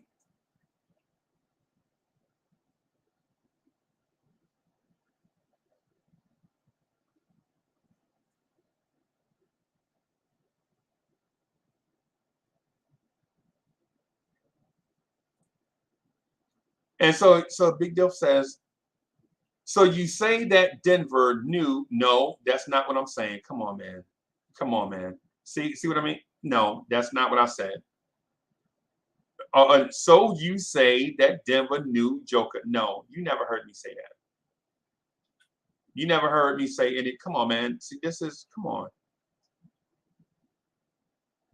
Come on, man. What are we doing? The whole thing this is not even about Denver. This is about the Knicks. The whole thing I said was the Broadway Paradox, meaning the Knicks. If you point out an example of where the Knicks did something like that, the Knicks drafted a second round pick that turned out to be the MVP. Now we talking. When did the Knicks do that? And if you say they didn't, exactly.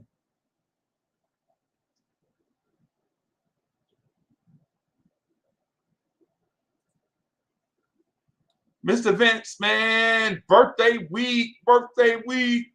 Mr. Vince says, hey, man, you got me on the Austin Rivers tape. Yeah, it's the safe play. This front office is playing it safe. They have to because they understand that they are in the Broadway paradox, man.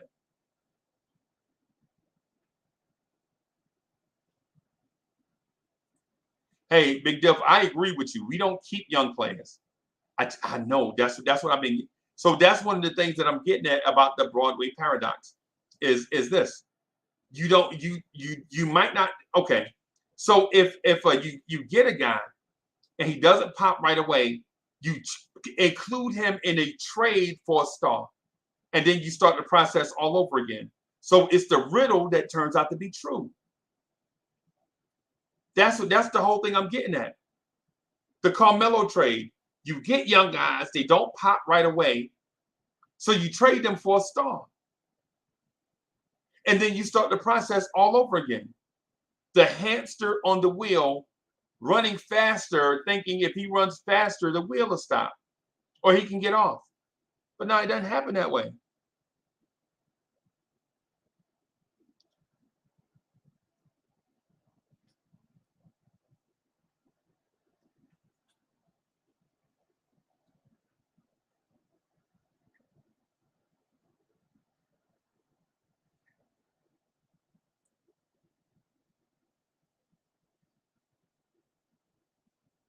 Oh, I ain't see it. I ain't see it.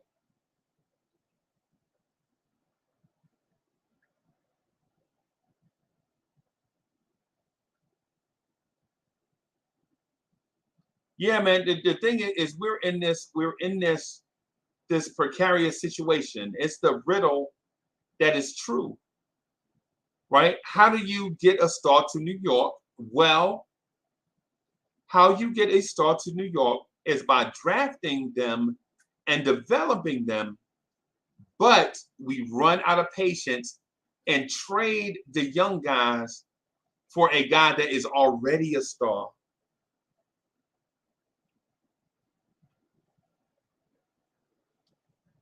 And then that star comes here and he's alone and can't win by himself. We get tired of him. He leaves and we start the process all over again.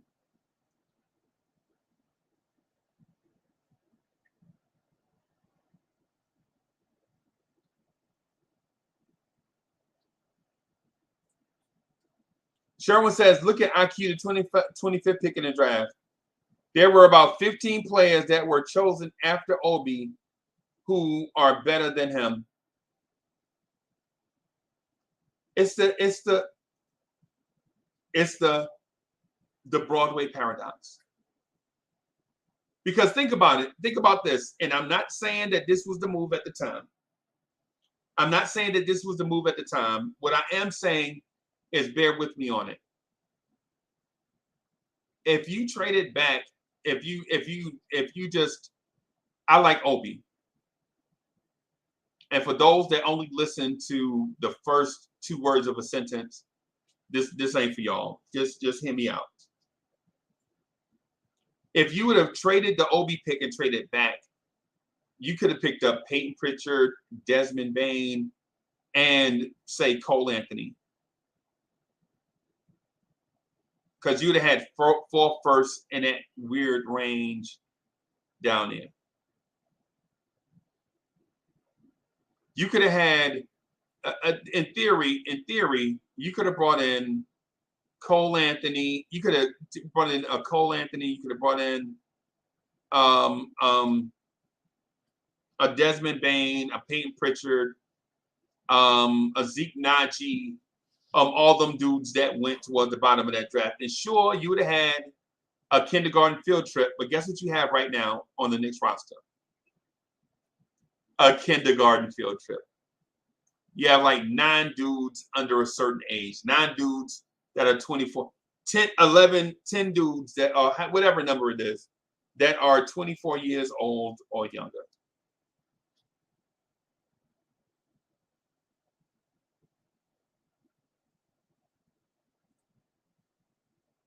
Paris Douglas says, when you talk too much, you make less sense. You are like a seesaw. Me?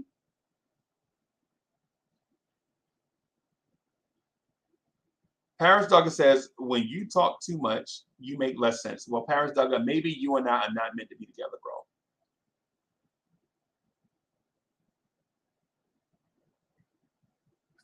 bro. Because I don't get it. I don't get it. See, that again, that's just disrespectful to me. I don't feel like I ever said anything disrespectful to Paris Douglas. Y'all felt like I said something disrespectful to Paris Douglas?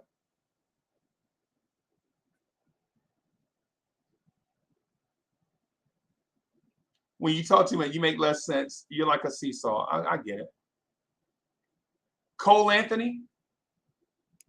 Paris Douglas says it's laughing at the Cole Anthony pick. Let me pull up Cole Anthony numbers. Let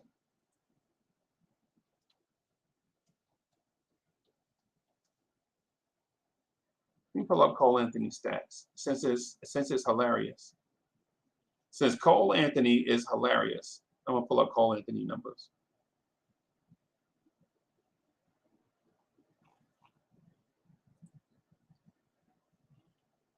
Cole Anthony is hilarious. All right, I'm gonna pull up Cole Anthony numbers.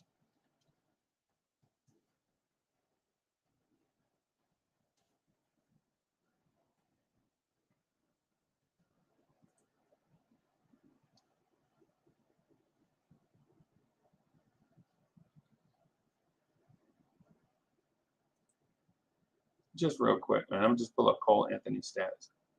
Cole Anthony plays for the Orlando Magic. Let me go to Orlando's roster.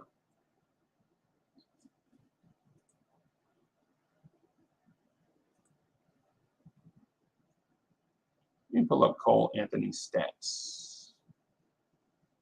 Let me enlarge this. Cole Anthony.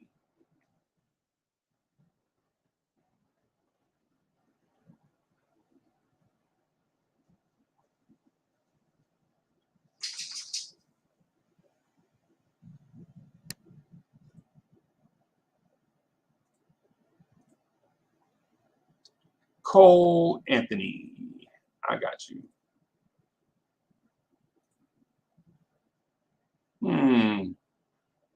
Cole Anthony. This is ridiculous, right? Cole Anthony, 16 points a game, 5.7 assists, 5.4 rebounds, 85% from the free throw line, 33.8% from three, 39.1% from the floor on 14 shots. That's not so bad.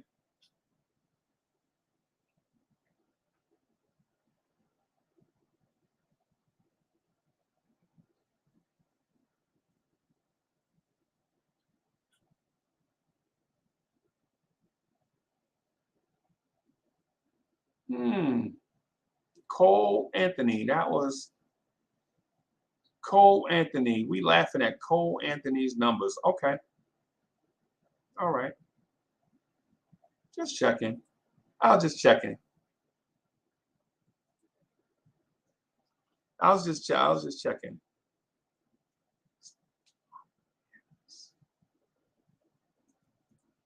Yeah.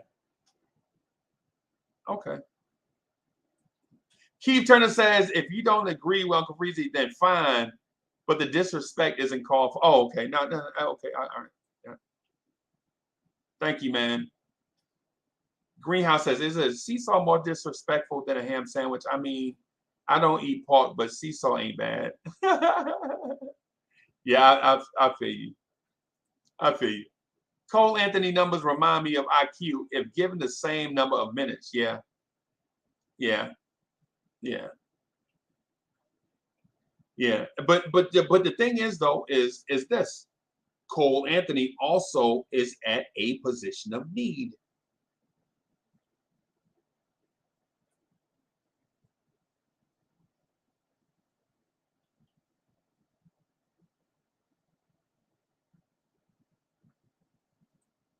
And Paradox says, hey, I'm so tired of hearing about guys who play without pressure.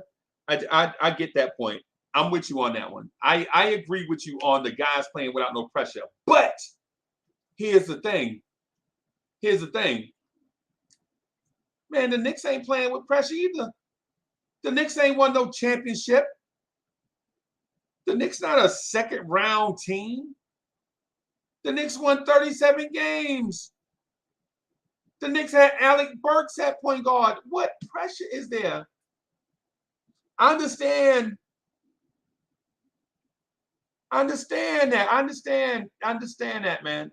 Listen, I understand that. But what I'm saying is listen, if you're defending the kids, then defend the kids, man. But when it comes to other players in the NBA that are doing their thing, hey, bro, man, we got to give credit where credit is due sometimes, bro. The whole thing to this is the Broadway Paradox, right? It had nothing to do with like you guys playing with under no pressure, all that stuff. The fact remains that our kids are not doing enough to impress the front office.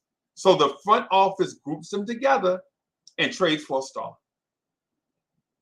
And then the star comes here and he's by himself or doesn't have enough help to win a championship. And so you bring in other guys to try to help. And you do that by getting rid of more kids. And so it constantly puts you in that circle. It constantly puts you in that circle of what are we doing?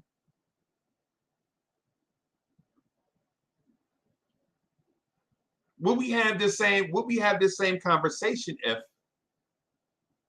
if we hit on kids out the gate?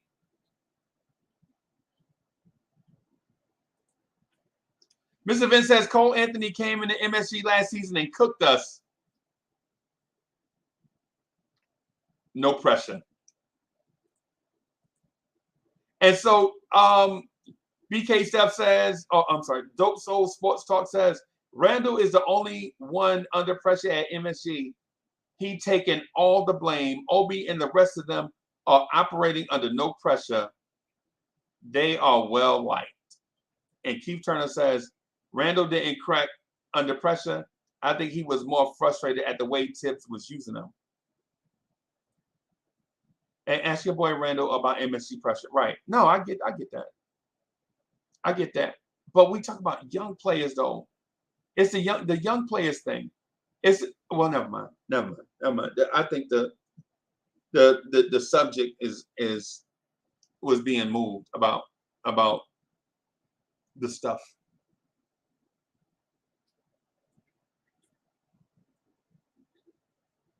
Right?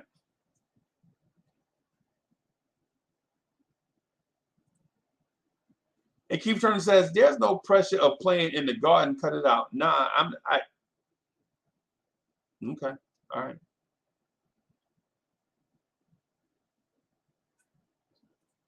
And Bo Ismail says, Randall cracked in the playoffs. So, no, man, but I'm talking about the Broadway Paradox, man. I'm talking about kids. I'm talking about kids and stars. Is Randall a star in your mind? Because if Julius Randle is a superstar in your mind, then we're having a different conversation. Right? So y'all tell me, is Julius Randle a superstar or not? Because if Julius Randle is a superstar in your mind, then we'll have a different conversation. Is Julius Randle a superstar?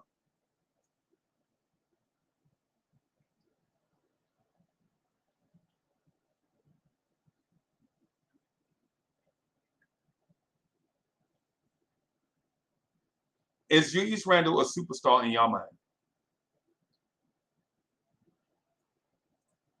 Jay Boogie in the building. Jay Boogie says cold straight shrimp fried rice does. In fact, I think he brought us at the Garden. And so this is no knock on Obi. That's not what I'm saying. I'm not saying. What happens is sometimes we take like the first parts of a thing and don't listen to the contextual thing that's going on with it. I'm not saying that Obi is a bad player. If we didn't have a power forward on the roster and Obi could have started from day one, I think it's an excellent pick. I think it's an excellent pick. If Obi could have been a starter from day one, I think it would have been an excellent pick. Right?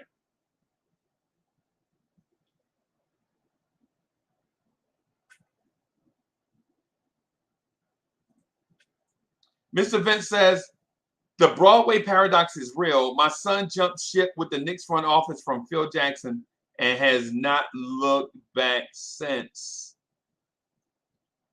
Yes, man, we have to replenish.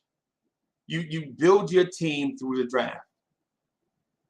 And when you call names like Frank Ntilikina and Kevin Knox, and Obi Toppin, when you know his path is blocked. You call Obi Toppin's name when his path is blocked? When you call Obi Toppin's name when the dude that's playing in front of him is playing 35 minutes a game? It's frustrating. And now that same dude's name is being floated in a trade for a star. That is the Broadway Paradox.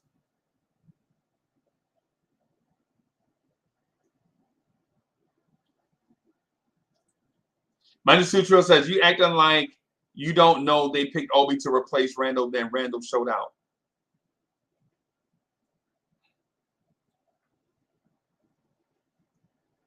Do you know that? Did you hear them say that? Did you hear that front office say or allude to or leak it to Mark Berman that Obi is the future power forward of the New York Knicks, but Julius, we just got to trade Randall? And furthermore, in the trade for a star, because this is the Broadway Paradox. This is the Broadway Paradox. And if Obi is the future at power forward, how come Randall is still here? Randall only makes $23.5 million next year. Randall's not making $39 million. He's making $23.5 in base salary.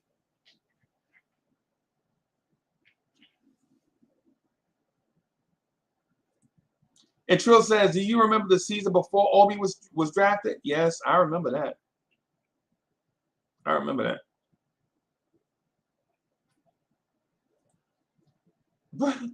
Bo Ismail says, just trade Randall to the Suns already. Just get him out.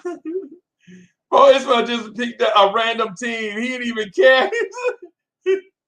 I bet you the Suns are the first team that came to your mind, Bo Ismail. Just trade Randall to the Sonics. Bro, the Sonics ain't even in the league no more.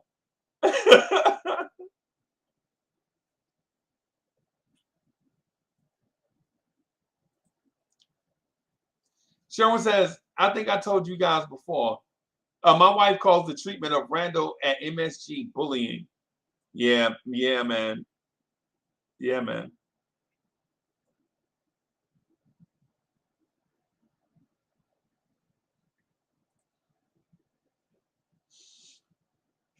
So Akuma says, sources and reports are like the Suns are looking for a scoring power forward.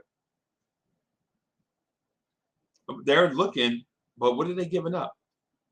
Are they going to give us Cam Johnson? If you get Cam Johnson for Randall, done. Hey, man.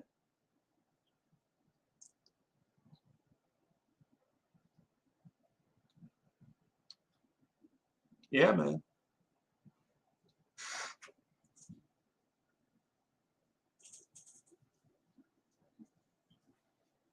Yeah, man.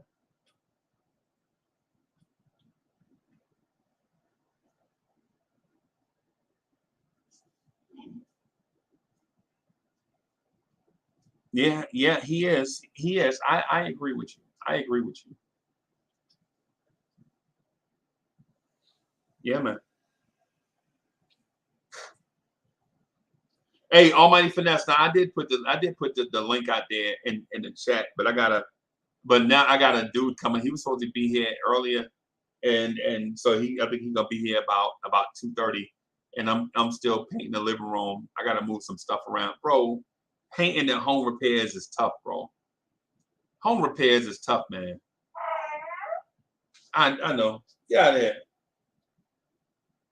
I got a dog in here telling me that I need to go.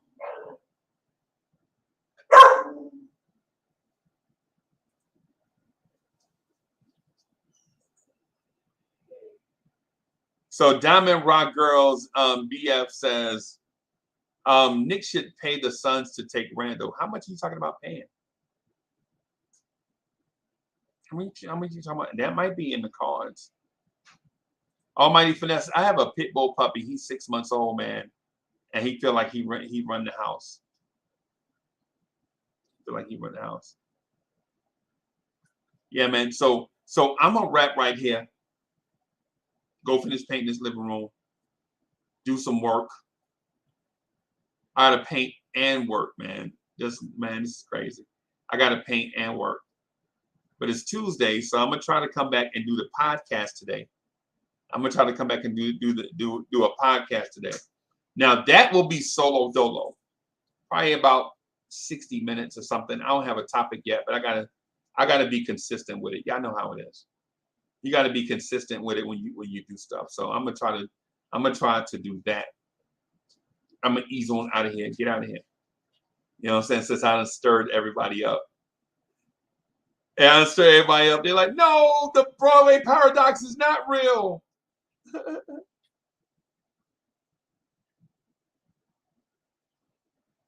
Yeah. Yeah. Hey, Kevin Middleton, it's my prerogative. Mr. Telephone Man. Yeah, man. Yeah, y'all. All right. I'm out of here. I'll see y'all in a little bit. BK Steph, I gotta hit you. I'm gonna hit you up in a little bit so we can get together and figure some stuff out. Hard Will, we gotta figure some stuff out, bro. I'm gonna holler at y'all later.